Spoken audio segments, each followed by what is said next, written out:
Hi guys! Ako nga pala si Panot, isang OFW dito sa Saudi Arabia. Maglalabing isang taon na po pala ako dito.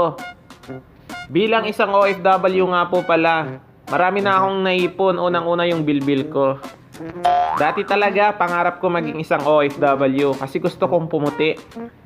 Kaso sa kasamang palad, hindi pala ako puputi kung hindi magiging itim. Yung kalahati pala sa braso ko maputi, yung kalahati maitim. Kasi natusta pala nandito ako sa gitna ng disyerto. Malaki din pala yung braso ko kasi napakatakaw ko ng kubos dito. Kahit magja-jogging po pala ako, nagpapabango ako. Kasi minsan talaga naamoy ko yung sarili ko, napakaasim nito. Medyo nagbabago na po pala yung klima dito sa Saudi Arabia. Kaya medyo malamig na siya, kaya magja-jogging tayo. Kasi nga gusto kong magbawas ng aking timbang kasi napakataba at napakalaki na naman yung bilbil ko. Ako kasi yung taong pag may pinagdadaanan talaga dinadaan ko sa kanin, kaya napakadali talaga sa akin tumaba. Kasi nga tabain ako. Mabagal siguro yung metabolism o yung mata ko. Kasi yung mata ko talaga maliit. Ay, pala yung metabolism. Yung metabolism ko pala yung tagagiling ng aking pagkain. Siguro mahina siya gumiling.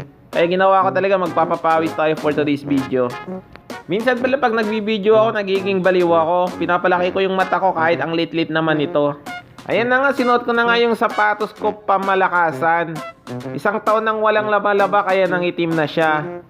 Medyo nangangamoy-ngamoy na siya, pero wala akong choice kung hindi isuot ito kasi nga mahirap tayo as a OFW. Pagkatapos ko nga po pala magsapatos, syempre kinuha ko na yung cellphone ko, baka maiwanan ko kasi alis tayo at maglalakad-lakad tayo sa labas para magpapawis naman tayo at mabawasan naman yung toxic sa ating katawan. Pagkatapos nga po pala ng 10 oras, ayan na nga palabas na nga tayo at yan na nga yung hollow block before na ginagawa ng construction dito sa aming bakod. At syempre habang naglalakad nga po tayo, syempre binidyohan ko kasi nga papansin ako. Ayan na nga, fast forward natin syempre kasi may camera, kaya ginalingan ko mag-jogging.